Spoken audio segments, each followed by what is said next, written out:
अस्सलाम वालेकुम। Programme night addition में हम आपको खुशामदीद कहते हैं। नाजरीन, बानी तहरीक इंसाफ इमरान खान को 1 और 7 साल की सज़ा और इसके साथ ही इनकी सज़ाओं की हैट्रिक हो गई है। दौरान समात इमरान खान आज यही कहते रहे और उन सहाफ़ियों से बात करते हुए कहते रहे कि आज मेरी हैट्रिक मुकम्मल हो जाएगी और इस हैट्रिक के साथ उनकी मजमूई कैद की सज़ा 31 साल तक पहुंच गई है।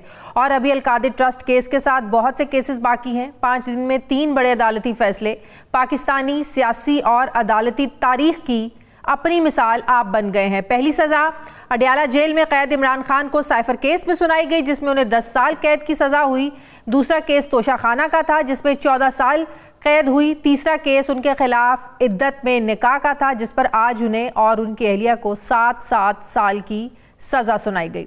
इद्दत में निकाह का केस वैसे तो इमरान खान के खिलाफ पिछले 4-5 महीनों से चल रहा था, लेकिन इस केस में जान तब पड़ी जब पिछले साल नवंबर में खावर मानिका ने इस्लामाबाद की मकामी अदालत में पेश होकर इमरान खान और बुशरा बीबी के खिलाफ इद्दत में निकाह का केस दायर किया।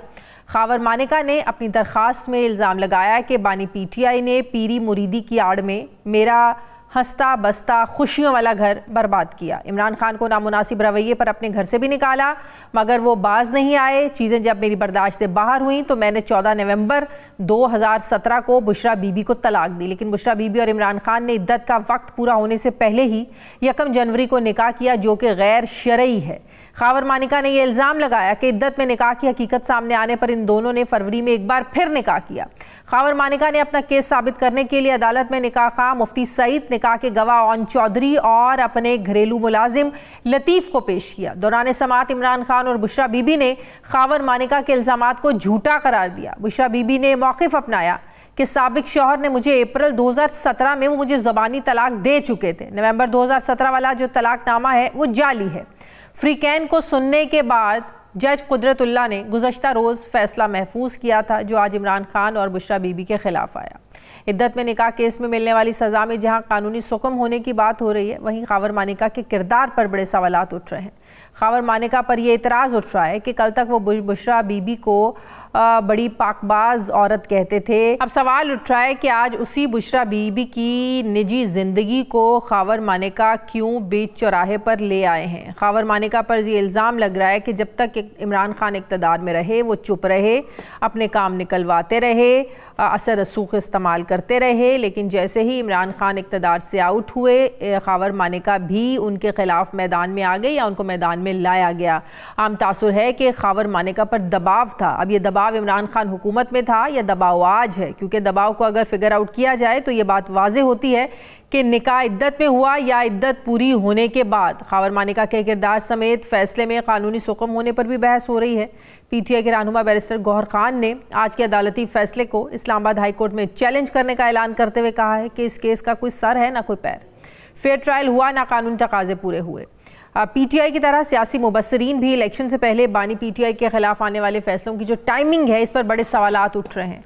वहीं इस खदशे का भी इजहार किया जा रहा है कि इलेक्शन में अभी 4 दिन बाकी हैं, मजीद भी इस तरह के फैसले और आ सकते हैं इमरान खान के खिलाफ।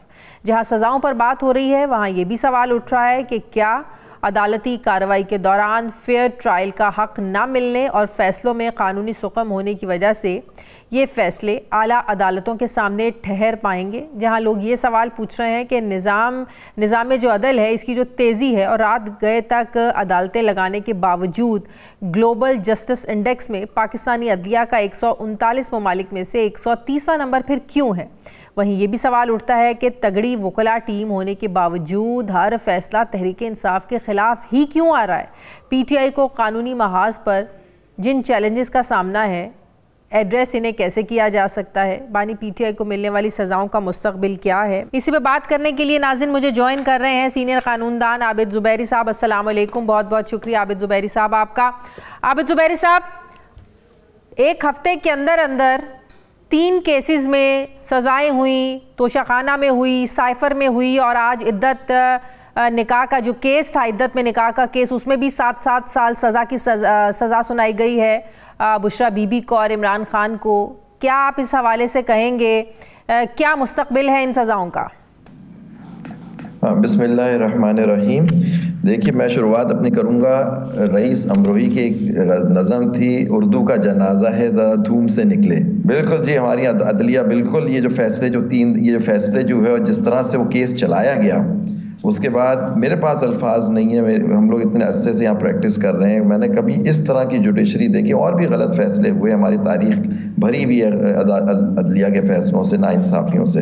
लेकिन ये जो एक फैसले हुए हैं, जिस तरह एक पूरा एक स्क्रिप्ट है जो लिख के गई, आप इवन देखिए इस पार्टी को तो जिस तरह से किया गया, 9 मई के वाक़या जो बहुत ही हम सब ने उसकी मजम्मत की थी, सही है, उसकी आज तक तहकीक नहीं हुई कि कौन लोग थे, अगर थे उनको सजाएं क्यों नहीं मिली, या जो भी था।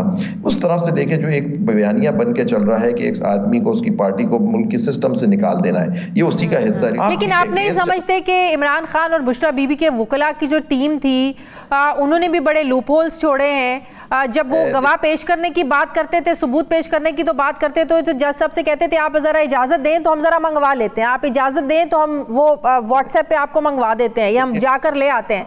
तो अगर आपको गवाह पेश करने हैं, सबूत पेश करने हैं, आपको पहले इन चीजों को अपने पास रखना चाहिए। बीबी, जरा आप समझें कि क्रिमिनल ट्रायल क्या होता है।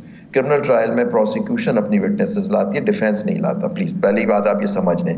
बर्डन जो होता है प्रोसिक्यूशन पे होता है, उनको साबित करना होता है जुर्म एक आदमी के खिलाफ या किसी इंसान के खिलाफ। तो उनकी बारी 342 के बयान के बाद आती है कि आया वो अपनी डिफेंस में विटनेस लाना चाहिए। जरूरी नहीं है, फोर्स नहीं कर सकते आप डिफेंस को विटनेस लाने के लिए, लेकिन प्रोसिक्यूशन को लानी होती है। उसका जिरा का हक जो होता है वो एक एक्यूज के पास होता है, वो इनको नहीं दिया गया इन केसों में। और जिस तरह से केस आज तक हमने तो नहीं सुना, ये लोअर कोर्ट के केस, ये लोअर जुडिशरी के केसेस रात को 12-12, 14-14, 15-15 घंटे चल रहे हैं। ये तो नई एक तारीख रकम हुई है। इस तरह तो अगर ये उम्मीद है तो बाकी पाकिस्तानी भी उम्मीद करें कि उनके केसेस भी इस तरह चलेंगे, लेकिन इंसाफ के साथ।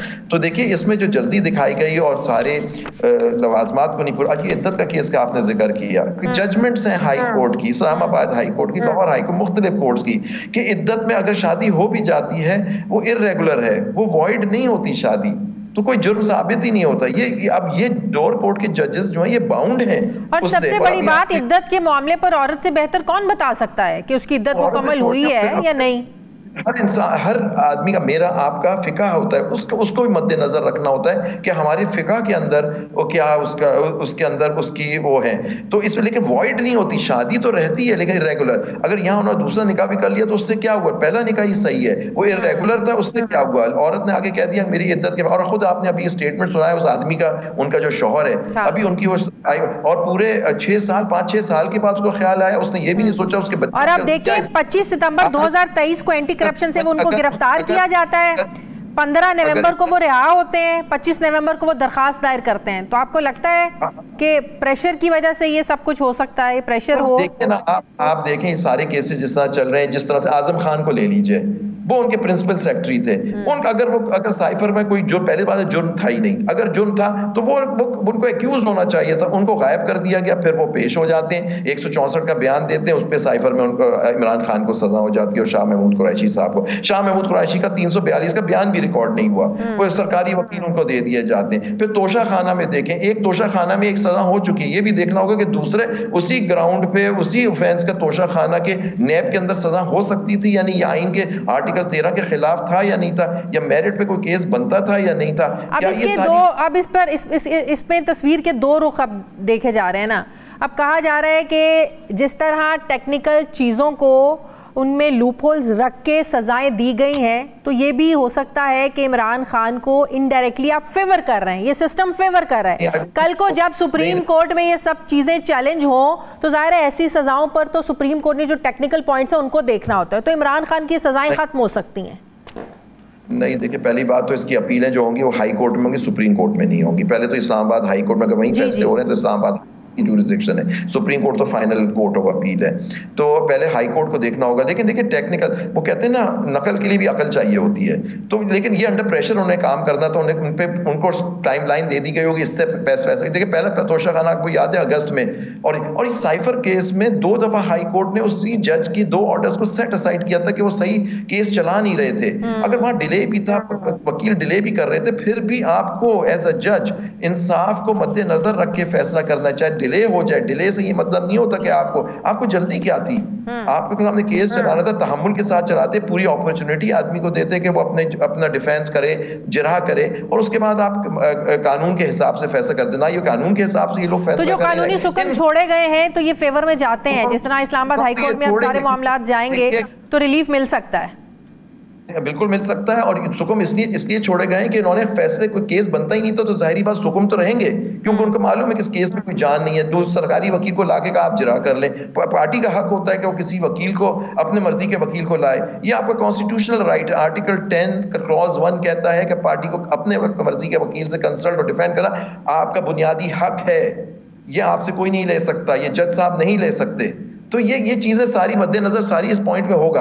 अब ये देखना है कि हाई कोर्ट में मेरिट के ऊपर भी केस सेट असाइड होता है या सिर्फ टेक्निकल सुकम जो आप जिसको कह रही हैं वो जो छोड़ा है उसकी बेसिस पे होता है। लेकिन अगर इसको सियासी मंजरनामे में सारी सिचुएशन को देखें तो बिल्कुल जो माहौल 2018 में इमरान खान के लिए बना हुआ था और जिस तरीके से इलेक्शन से पहले नवाज शरीफ और मरीम नवाज को सजाएं दी जा रही थी, बिल्कुल सब कुछ वैसे ही हो रहा है।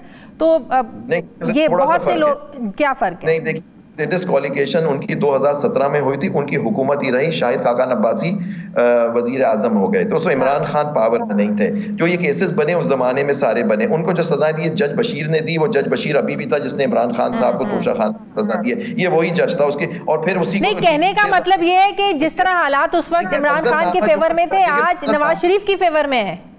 नहीं, अब ठीक है वो है, लेकिन ये लोग, इनको नहीं भूलना चाहिए कि ये सिस्टम जो है ना, ये तो 3-4 दफा इस चीजों से गुजर चुके हैं कि ये कल फिर कुछ होगा तो फिर इनके साथ ये हो रहा होगा, फिर कोई इनके लिए खड़ा होने वाला नहीं होगा इस मुल्क में कि अगर ये लोग अब ये देख के नाइंसाफी ना खत्म करें। ये होता है ना कि अपने दुश्मन को दबा लो, जितना दबाना है दबा लो। तो ये सारी चीजें इनको देखनी चाहिए कि किस तरह से हो रहा है। लेकिन इसमें सबसे बड़ा जो तबाह हुई है वो हमारी जुडिशरी हो गई है। इस सारे मजाक में ये जो ये अदालतें जिस तरह चल रही हैं, आप बाहर के अदारियाँ पढ़े, आज टाइम्स ऑफ लंदन में जो अदारियाँ छपा है पाकिस्तान के कोर्ट्स इमरान खान की सजाओं पे, पढ़ने वाला है कि हमारी ये बेइज्जत रह गई, सारी जग हजाई हो रही है हमारे हर बाहर के आपके चैनल्स तो शायद ये चीजें ना दिखा सकें अनफॉर्चुनेटली, लेकिन बाहर तो ये लोग, आप देखिए बाहर का मीडिया क्या कह रहा है हमारे बारे में, हमारी क्या इज्जत रह गई है। ठीक है, बहुत बहुत शुक्रिया। आबिद जुबैरी साहब मेरे साथ थे, बहुत शुक्रिया आपका। मुझे प्रोग्राम में एक ब्रेक लेने, नाज़रीन वापस आते हैं वक्फे के बाद।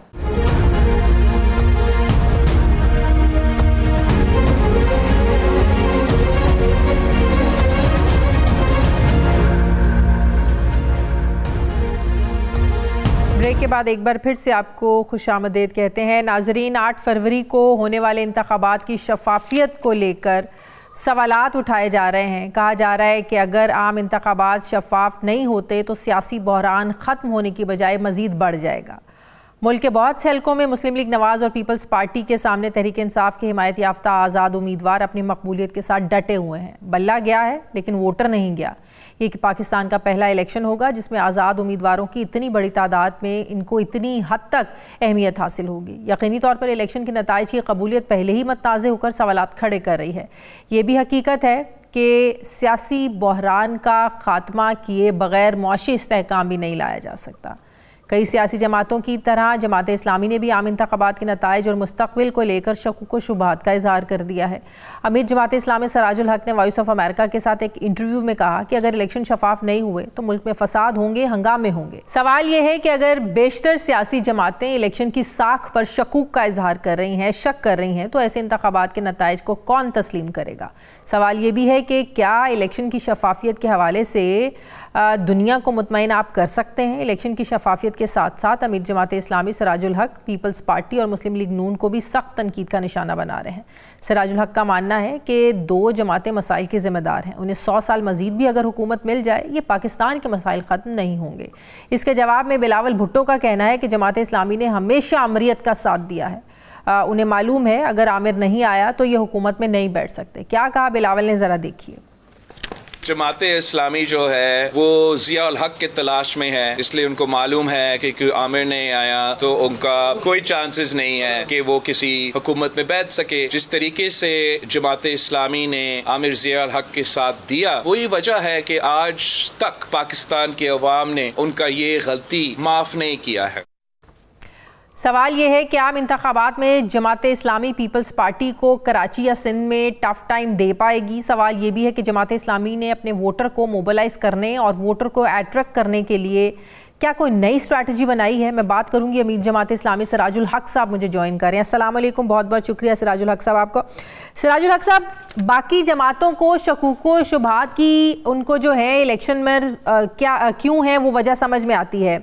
पाकिस्तान तहरीक इंसाफ का सबसे बड़ा कंसर्न ये है, उनकी शिकायत ये है कि उनको लेवल प्लेइंग फील्ड नहीं मिल रही, सब कुछ एक पार्टी को लाने के लिए किया जा रहा है। दूसरी तरफ पाकिस्तान पीपल्स पार्टी की भी यही शिकायत है कि उन्हें लेवल प्लेइंग फील्ड नहीं मिल रही, जिसकी वजह से वो भी इलेक्शन की शफाफियत पर सवाल उठा रहे हैं। क्या आपके लिए भी लेवल प्लेइंग फील्ड का मसला है जिसकी वजह से आप कह रहे हैं कि इलेक्शन शफाफ अगर नहीं हुए, आप सवाल उठा रहे हैं इलेक्शन की शफाफियत पर, तो फसाद भी बढ़ेंगे, दंगे भी बढ़ेंगे, हंगामे होंगे? वैसे एक ऐसा इलेक्शन जिस पर लोगों को इत्मीनान न हुआ और लोगों को ये यकीन नहीं आया कि ये जो नतीजा आया है ये वही है जिसके खातिर हम दारों में खड़े थे, जिसके खातिर हमने हाथों में शनाख्ती कार्ड उठाया, अपना कारोबार छोड़कर पुलिस स्टेशन तक गया और वो इस्तेमाल किया, लेकिन नतीजा कुछ और निकलता है। ऐसे इलेक्शन के बाद जो भी हुकूमत बनेगी वो चलेगी नहीं, ना वो कोई फैसला कर सकती है, वो साबन। और यही वजह है कि माजी में पीटीआई की हुकूमत भी इसलिए नहीं चली, उससे पहले मुस्लिम लीग की हुकूमत भी नहीं चली, उससे पहले इनारों के नतीजे में जो हुकूमत बनी थी पीपल पार्टी की हुकूमत नहीं चली। तो हम यही चाहते हैं कि जमहूरियत मजबूत हो, सियासत मजबूत हो जाए। पीपल्स पार्टी की हुकूमत ने भी 5 साल पूरे किए, नून लीग की हुकूमत ने भी 5 साल पूरे किए। हाँ, वज़राए आज़म जरूर बदले, लेकिन 5-5 साल अपना टेन्योर इन हुकूमतों ने पूरा किया। असल में 5 साल पूरा करना कोई कमाल तो नहीं है, डिलीवर तो नहीं कर सके ना जी। इन्होंने 3 बार मुस्लिम लीग ने हुकूमत की वफाक में, 3 बार उन्होंने सूबे में हुकूमत की, 4 बार पीपल पार्टी ने हुकूमत की, लेकिन क्या किया है इन्होंने? कुछ तो नहीं कर सके। तो जमात इस्लामी के पास लोगों को देने के लिए क्या है? क्यों एक वोटर जो आप लोगों को वोट दे? अभी बिलावल साहब का भी मैंने शॉर्ट सुनाया। बिलावल भुट्टो कहते हैं कि आपको पता है एक आमिर होगा तो आप जीतेंगे, आमिर नहीं है तो आप नहीं जीतेंगे। माजी में जो आप ज़ियाउल हक का साथ देते रहे हैं, यही वजह है कि आज तक हम वहीं पर खड़े हुए हैं। तो जमात इस्लामी तो किसी आमिर के सहारे के बगैर आगे बढ़ ही नहीं सकती है। मतलब ये है कि आप वोटर को कैसे अट्रैक्ट कर रहे हैं? क्यों एक वोटर आप लोगों को वोट दे? हमें वोट देने की जो बुनियादी वजह है वो यही है कि जमात इस्लामी के साथ कौम को देने के लिए, आगे ले जाने के लिए, एक इस्लामी वेलफेयर सोशल रियासत बनाने के लिए एक मुनज़्ज़म प्रोग्राम है। हमारे साथ एक मुतबादिल माशी निज़ाम है, हमारे साथ एक मुतबादिल तालीमी निज़ाम है, हमारे साथ एक शफाफ इंसाफ का निज़ाम मौजूद है। हम ऐसे नहीं है कि बस आंखें बंद करके IMF से कर्जे लेंगे और कुछ खाएंगे और कौम को देंगे और बस मुल्क का बेड़ा मजीद गर्क होगा। हम एक मुतबादिल इनकलाबी मशहूर कौम को पेश करते हैं कि सूदी निज़ाम को ख़त्म करेंगे, हम ज़कात और उशर का निज़ाम नाफिज करेंगे। हमारे साथ एक मुनज़्ज़म प्रोग्राम मौजूद है कि हम IMF को अलविदा कहेंगे, खुदा हाफिज कहेंगे और बैरूनी कर्जों पर अपनी मईशत का जो इन्हिसार है इसको 100%। ये बात तो इमरान खान भी कहते थे। ये 2018 के इंतखाबात से पहले इमरान खान यही कहते थे कि हम कशकोल लेकर IMF के पास नहीं जाएंगे, लेकिन बहरहाल उनको जाना पड़ा। हर हुकूमत इलेक्शन से पहले ये बात तो करती है, लेकिन फिर हालात इजाजत नहीं देते कि आप IMF के बगैर पास जाए बगैर अपने मामलात चला सकें। इमरान खान की हुकूमत इसलिए नहीं चली कि उनके साथ जो टीम था वो या पीपल्स पार्टी वाले थे, या साबिका मुस्लिम लीग में थे, या MQM के लोग थे, या परवेज मुशर्रफ के लोग थे। और इस तरह उन्होंने मुख्तलिफुल ख्याल लोगों को जमा किया और वो गाड़ी नहीं चली। हमारे साथ एक मुनज़्ज़म 1200 अफराद पर मुश्तमिल PhD स्कॉलर है, जिसमें बैनुल अक़वामी स्कॉलर्स मौजूद है, ओवरसीज पाकिस्तानी उसमें मौजूद है, और हर शोबे के हवाले से हमारे साथ एक मुकम्मल होमवर्क मौजूद है। मैं इसलिए कहना चाहता हूं कि IMF और वर्ल्ड बैंक के कर्जों की बजाय हमारे साथ एक मुतबादिल मुआशी निज़ाम मौजूद है। मैडम आप तो जानते हैं 1000 साल मुसलमानों ने हुकूमत की है दुनिया पर, 30 साल खिलाफत राशिदा का निज़ाम रहा है, 10 साल हुजूर सल्लल्लाहु अलैहि वसल्लम ने मदीना मुनव्वरा में हुकूमत की है। कि वो निज़ाम सूद की बुनियाद पर था या वो निज़ाम अमरीकी और अंग्रेज इस्तेमार से लिया हुआ निज़ाम था या अल्लाह और रसूल का अपना एक बनाया हुआ निज़ाम है। तो ये तमाम तजर्बात नाकाम हो गए। अब हम चाहते हैं सही। आप कहते हैं कि 2018 में भी एक एस्टैब्लिशमेंट ने तजुर्बा किया था। क्या आपको लग रहा है कि जो हालात इमरान खान के लिए 2018 में पैदा किए गए वही आज नवाज शरीफ के लिए भी किए जा रहे हैं? यही एतराज़ पीपल्स पार्टी को है, बिलावल भुट्टो साहब को भी है। देखिए, बिलावल भुट्टो और मेरे मौक़िफ़ में फ़र्क है। बिलावल भुट्टो यही चाहता है कि एस्टेब्लिशमेंट मेरे मुंह में फीडर रखे, इसलिए कि वो उसके आदी है। माजी में भी उनकी हुकूमतें आई हैं तो इसी तरह एनआरओ के नतीजे में कुछ लोग कुछ दो के नतीजे में, रात के अंधेरों में वाहिदों के नतीजे में आई हैं। मेरा मौक़िफ़ यही है कि अदलिया, इलेक्शन कमीशन और एस्टेब्लिशमेंट 100% गैर जानिबदार हो जाएं।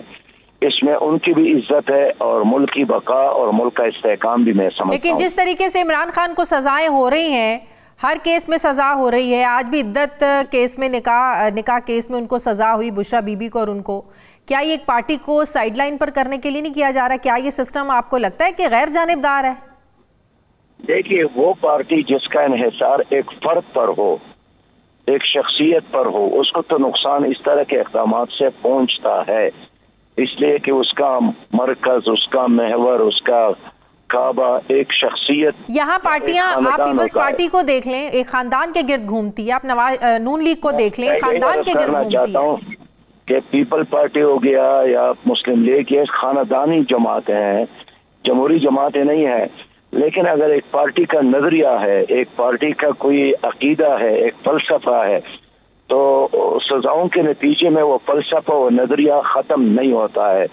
लेकिन अफसोस ये है कि मुस्लिम लीग, पीपल्स पार्टी और पीटीआई तीनों ने अदालती निज़ाम को ठीक नहीं किया, नेब का निज़ाम ठीक नहीं किया, मुकन्नना को मजबूत नहीं बनाया। और कल अगर आपको याद हो तो नवाज शरीफ यही नारे लगाते थे कि मुझे क्यों निकाला गया, और आज इमरान खान साहब का वही नारा है कि मेरे साथ ये सब कुछ क्यों हो रहा है। इसलिए कि इन तमाम लोगों ने अदालती निज़ाम को ठीक नहीं किया। ये ठीक करते तो आज इन सब का ये हशर, ये हालत ना होती। बहरहाल मैं चाहता हूँ कि इमरान खान साहब के साथ इंसाफ हो और हर पॉलिटिकल वर्कर के साथ इंसाफ किया जाए और गैर सियासी आदमी के साथ भी इंसाफ किया जाए। बहुत बहुत शुक्रिया अमीर जमात इस्लामी सिराजुल हक साहब, मेरे साथ शुक्रिया आपका। मुझे ब्रेक लेनी है नाज़रीन, वापस आते हैं एक वक्फे के बाद।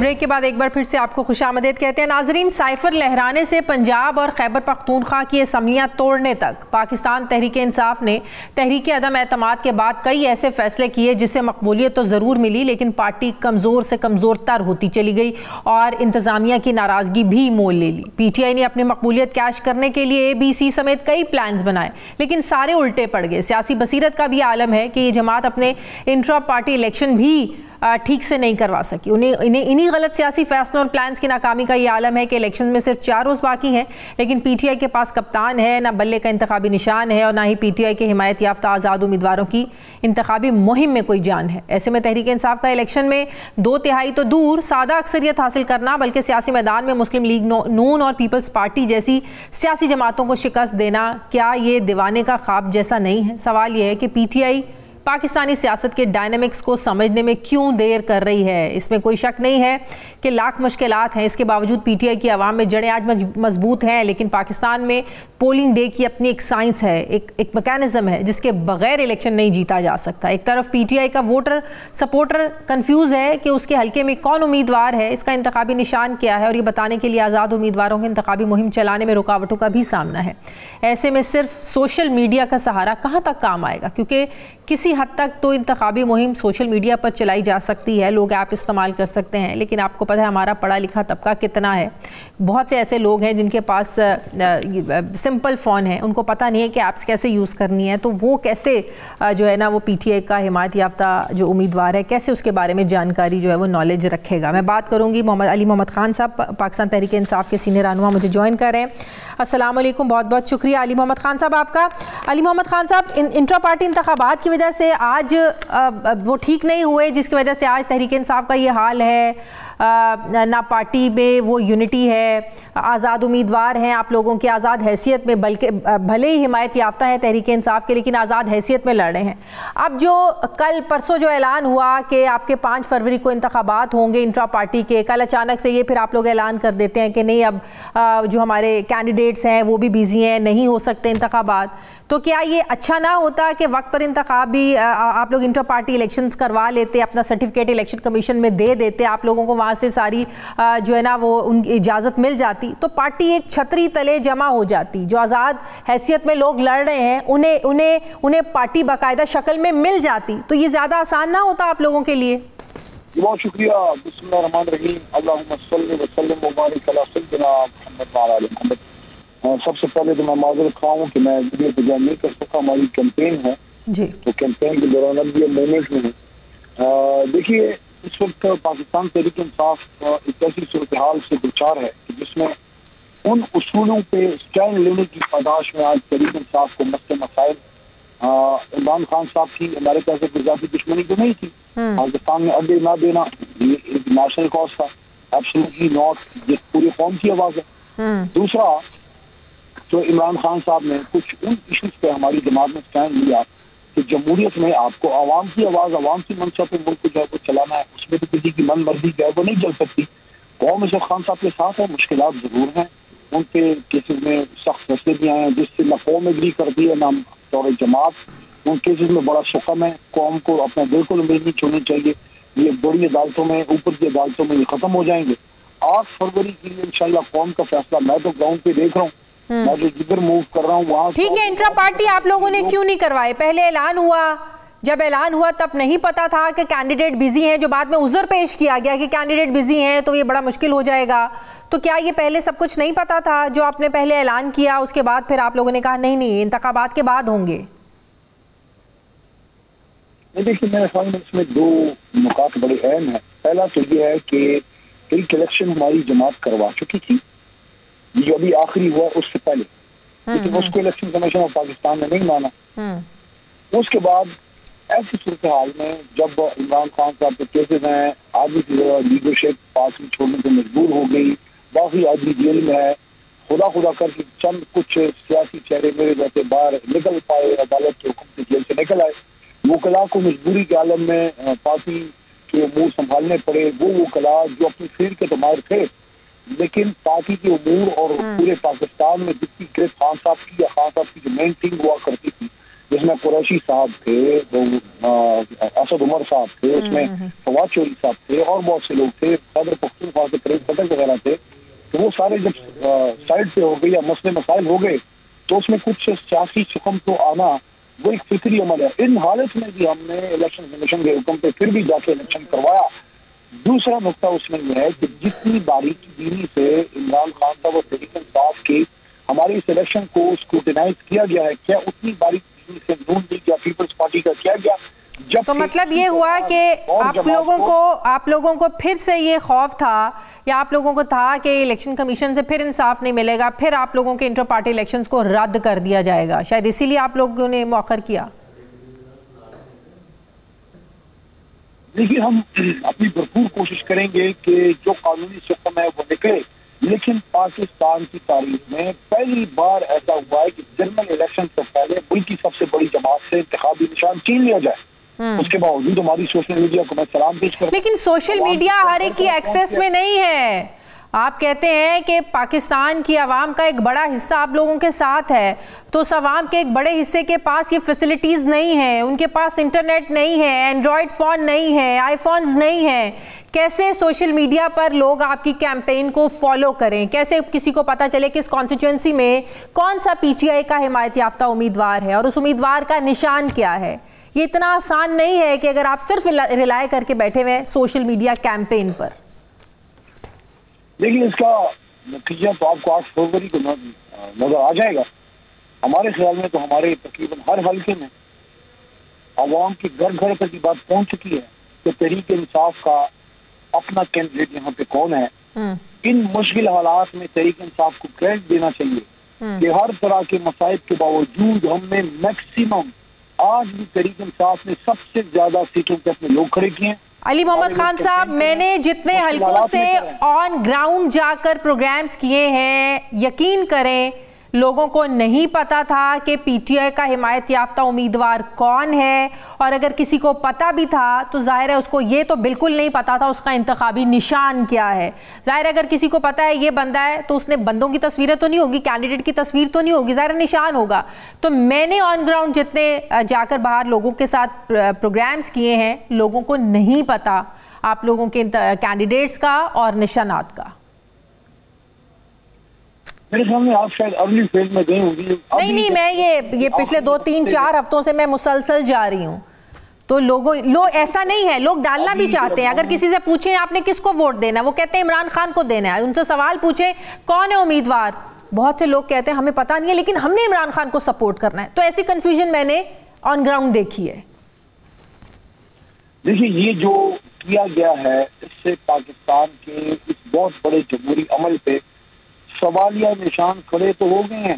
ये इलेक्शन होने से पहले ही मुतनाज़ा हो चुका है, लेकिन उसके बावजूद इलेक्शन के आखिरी हफ्ते में तकरीबन हर घर को पता लग चुका है कि इसके हल्के में तहरीक इंसाफ का मेंबर कौन है, उसका निशान कौन है, उसका कैंडिडेट कौन है। इंशाल्लाह 8 फरवरी को आप देख लेंगे जो फैसले आए हैं खान साहब के तहरीक इंसाफ के खिलाफ, एक फैसला 25 करोड़ आवाम का भी आ जाएगा 8 फरवरी को। तो इसका मतलब आपको ये तो उम्मीद है कि साफ और शफाफ इलेक्शन होंगे? देखिए, साफ और शफाफ इलेक्शन को तो आपने उधर क्वेश्चनेबल कर दिया जब सबसे बड़ी जमात से आपने इलेक्शन सिंबल ले लिया। हालांकि छोटी जमात है थी, उनको छोटा सा जुर्माना करके आपने इलेक्शन लड़ने दिया, लेकिन हम अवाम पे पूरा एतमाद है कि अवाम इमरान खान के साथ। बहुत बहुत शुक्रिया तहरीक इंसाफ के रहनुमा अली खान साहब मेरे साथ थे, बहुत शुक्रिया। मुझे ब्रेक लेनी है नाज़रीन, वापस आते हैं वक्फे के बाद।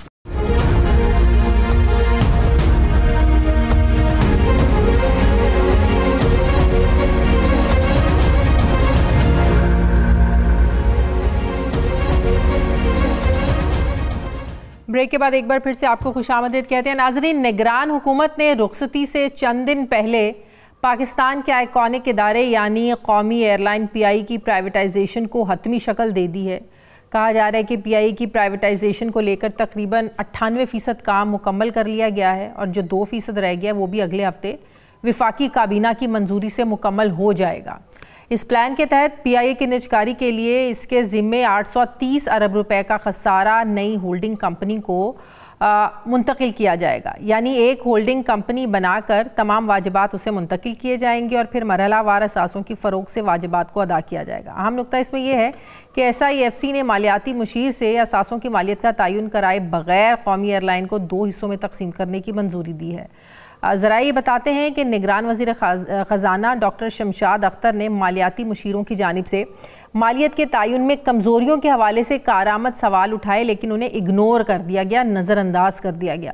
निगरान हुकूमत पीआईए की निजकारी का काम जल्द अज जल्द मुकम्मल करना चाहती है, इसलिए मंगल या बुध को विफाकी काबीना भी पीआईए के कलीदी ऑपरेशंस की फ़रोख्त को लेकर लेन देन के हकीकी मॉडल की मंजूरी देने के लिए भी तैयार है। अब इस सारे ज़मन में प्राइवेटाइजेशन कमीशन एक तफसीली समरी काबीना इजलास में पेश करेगा। निगरान विफाकी वज़ीर बराए निजकारी फवाद हसन फवाद का ये कहना है कि पीआईए के 55% शेयर्स फ़रोख्त करने की तजवीज़ दी गई है, जबकि बाकी 45% शेयर्स हुकूमत अपने पास ही रखेगी। विफाकी वज़ीर का ये भी दावा है कि निगरान हुकूमत ने 4 महीनों में वो काम कर दिखाया है जो माजी की हुकूमतें कर ही नहीं सकी, 2 दिहाइयों में भी नहीं कर सकी।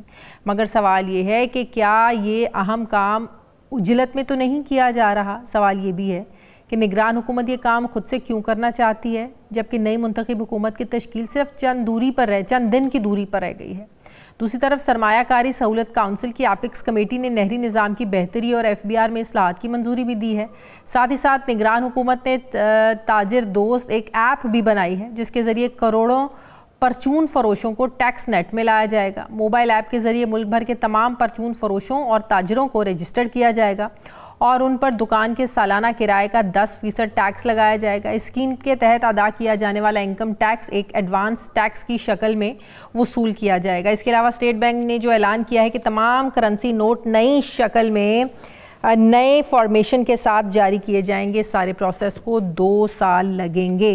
मैं बात करूंगी डॉक्टर खाकान नजीब साहब मुझे ज्वाइन करें। अस्सलाम वालेकुम, बहुत बहुत शुक्रिया डॉक्टर साहब आपका। डॉक्टर साहब, प्राइवेटाइजेशन का मामला कोई नया नहीं है, चाहे पीटीआई की हुकूमत हो, पीपल्स पार्टी की हो या नून लीग की हुकूमत हो, हर दौर में इन इदारों की जो बोझ बने हुए हैं सरकार पर, इस मुल्क पर, उनको प्राइवेटाइज करने की बात करते रहे हैं। लेकिन वाकई फवाद हसन फवाद साहब ने वो बात बिल्कुल ठीक की कि इस हुकूमत ने 4 महीनों में वो कर दिखाया जो पिछली 2 दहाइयों की हुकूमतें कर ही नहीं सकी। ये इतनी उजलत में ये सब कुछ क्यों किया जा रहा है? बिस्मिल्लाहिर्रहमानिर्रहीम। शाज़िया, जो हमारी एसओईज हैं, थोड़ा सा इसका कॉन्टेक्स्ट समझ लेते हैं। देखिए, 212 एसओईज हैं और ये बात मुझे इसलिए मालूम है कि जब मैं हुकूमत में आया तो मैंने रियलाइज़ किया कि मैं डेटा चाहता हूँ स्टेट ओन्ड एंटरप्राइजेस का। ये 2008-9 की गुफ्तगू कर रहा हूँ मैं आपसे, तो मुझे डेटा ही नहीं मिलता था। कई एसओईज की बैलेंस शीट जो थी वो कई साल गुजर जाते थे, पब्लिश नहीं होती थी। 2011-12 के डेटे पे बेस करके 2013 की एक हमने रिपोर्ट छापी। ये रिपोर्ट मैंने खुद क्योंकि कंपाइल कराई पहली दफ़ा सरकार में, और उसमें हमने ये बताया कि 212 स्टेट ओन्ड एंटरप्राइज हैं, 85 कमर्शियल हैं, इन 85 के नीचे इनकी 83 सब्सिडरीज हैं, 44 नॉन कमर्शियल एंटिटीज, सेक्शन 42 की कंपनीज और फिर रेगुलेटरी बॉडीज हैं। ये तो है हुजम इस वक्त पाकिस्तान फाइनेंशियल एरिया में, इंडस्ट्रियल स्टेट्स में, इंफ्रास्ट्रक्चर एंड ट्रांसपोर्ट में, माइंस एंड मिनरल्स में, ऑयल एंड गैस में, पावर में और ट्रेडिंग एंड मार्केटिंग में। इन सब में सरकार का एक बहुत बड़ा फुटप्रिंट है। उस पे बेस करके हमने हर साल ये रिपोर्ट छापी। अभी 2022 की रिपोर्ट में एक सिर्फ गुफ्तगू कर दूं, 10 जो टॉप लॉस मेकिंग है ये तकरीबन वही हैं जो पिछले 10 साल से चल रही हैं। 7 उसमें से एनर्जी कंपनीज हैं। PIA is also there. PIA का इस साल का लॉस 153 अरब रुपए के करीब होगा। एक और साल रखेंगे 2024 में एक और 100 अरब ऐड हो जाएगा। अब इसका मतलब ये नहीं है कि सिर्फ जो पीआईए है या जो ये एनर्जी सेक्टर है या जो गैस सेक्टर की कंपनीज जो इतने बड़े नुकसानात कर रही हैं ये सिर्फ मैनेजमेंट फेलियर है। ये हमारा एक ओवरऑल फेलियर है। ना हम बोर्ड अपॉइंट कर सकते हैं किसी काम के, ना हम मैनेजमेंट्स को टाइम दे सकते हैं कि वो खुद काम करें। अब ये फैसला हुआ कि जी ये प्राइवेटाइज करनी चाहिए। 90 की दिहाई से प्राइवेटाइजेशन का अमल जो है वो चल रहा है, उसमें बहुत सी प्राइवेटाइजेशंस हुई भी हैं। आज जहां खड़े हैं उसमें एक कोशिश पीआईए की जो है, ये भी मैं आपको शाज़िया क्लियर करूं, 2016 की एक रिपोर्ट है ऐसे ही एक फाइनेंशियल मैनेजर की पीआईए पे, और ये बाइफरकेशन की गुफ्तगू तब से चल रही है। तब भी ये था कि एक बैड पीआईए और एक गुड पीआईए बना दी जाए, यानी कि ये जो करंट पीआईए है इसको क्लीन अप कर दिया जाए और सारे डेट्स मूव कर दिए जाएं, और जो पब्लिक सेक्टर के हैं जो आप सुन रही होंगी कि 260 या 70 अरब है जो गवर्नमेंट ने अपने जिम्मे ले लिया। सो ये तब का प्लान था, ये अब उसका एक फॉलो थ्रू आप देख रहे हैं। अच्छा, इसका आईएमएफ प्रोग्राम से ताल्लुक है कि आईएमएफ प्रोग्राम ने हमने मार्च में दोबारा जाना है, तो उससे पहले ये करना ज़रूरी है? ये आईएमएफ के प्रेशर में या आईएमएफ के साथ जो हमारा मुआहदा हुआ, क्या ये उसका हिस्सा है? तो देखिए, आईएमएफ के प्रोग्राम में जाने की बात आपने अच्छी सामने रखी। पाकिस्तान का 8 फरवरी को एक पॉलिटिकल ट्रांजिशन है। इसी तरह का बहुत इकोनॉमिक जो ट्रांजिशन है होने जा रहा वो मार्च में है, जब ये stand by arrangement, Shazia this is not a program, this is just an arrangement, it's a bridge facility. All it is doing for you is कि ये 9 माह आपको राइड आउट करा रहा है ताकि आप फॉरेन करेंसी के क्राइसिस में या बैलेंस ऑफ पेमेंट्स के चैलेंज में ना आ जाएं, क्योंकि 25 अरब डॉलर इस साल बगैर आईएमएफ की अम्ब्रेला के कलेक्ट नहीं हो सकते। Next is the real challenge. अभी काम तो शुरू ही नहीं हुआ शाज़िया के जो एक्सटेंडेड फंड फैसिलिटी जिसको प्रोग्राम कहते हैं वो 3 साल का कैसे होगा? ये तो एक इतना बड़ा चैलेंज इटसेल्फ है। आईएमएफ कह रहा है आपसे कि आप बताइए स्टेट ओन्ड एंटरप्राइजेस का क्या करना है। शाज़िया, मैं पीआईए पे भी क्लियर करूं कि अगर ये पीआईए 2 बन भी जाती है, ये बाइफरकेशन आप कर भी लेते हैं, तो अभी बहुत से मराहिल हैं। अभी ये डिसाइड करना है इसको इंटर गवर्नमेंट जो एक नया इंटर गवर्नमेंटल ऑर्डिनेंस किया है उसके थ्रू बेचना है या ओपन बिडिंग करनी है, वो एक अलहदा प्रोसेस है। तो अभी इसमें तो जो वर्कर्स हैं, मुलाजमीन हैं, उनका क्या बनेगा? आधे काम करेंगे, आधों को फारिग किया जाएगा, क्या सारा प्रोसेस होगा? जाहिर है लोग बेरोजगार हो जाएंगे। देखें, एक तो अच्छा गोल्डन हैंडशेक इस प्रोसेस में हमेशा ऑफर कर दिया जाता है। उसका मतलब ये है कि जो मुलाजमीन ये समझते हैं कि देव क्रॉस्ड सर्टेन एज और वो निकलना चाहते हैं इस चीज से, तो वो घर चले जाते हैं। हाँ। लेट्स से कि बाकी ऑफ कोर्स पायलट्स तो हर एक को चाहिए होंगे ना। लेट्स से कि अगर एक नया ऑपरेटर आता है, वो चलाना चाहता है पीआईए को, वो ये 15-20 पुराने जहाजों से तो पीआईए नहीं चल रही ना। 34 जहाज है मेरा ख्याल है इस वक्त, उसमें से 15 ऑपरेशनल है, उनसे तो पीआईए नहीं चलनी। इसका मतलब है कि नए जहाज लाने हैं तो उसमें पायलट्स तो हमेशा चाहिए होंगे, इसी तरह ग्राउंड स्टाफ भी चाहिए होगा, रिजर्वेशन के लोग भी चाहिए। So you know it is a process, but this process has to continue really. इसमें मैं एक बात हमेशा कलीदी करता हूं, अगर आपने वाकई प्राइवेटाइजेशन प्रोसेस को तकवीयत देनी है तो आप प्राइवेटाइजेशन कमीशन को पहले स्ट्रेंथन कीजिए, एक अच्छा चेयरपर्सन लाइए जो ये दुनिया भर में काम करना जानता हो और वो ये काम आगे बढ़ाए पाकिस्तान। बहुत शुक्रिया डॉक्टर खाकान नजीब मेरे साथ है। प्रोग्राम का वक्त खत्म हो गया। नाजरीन फीडबैक दें, अपना ख्याल रखें, मुझे इजाजत दें, अल्लाह हाफिज।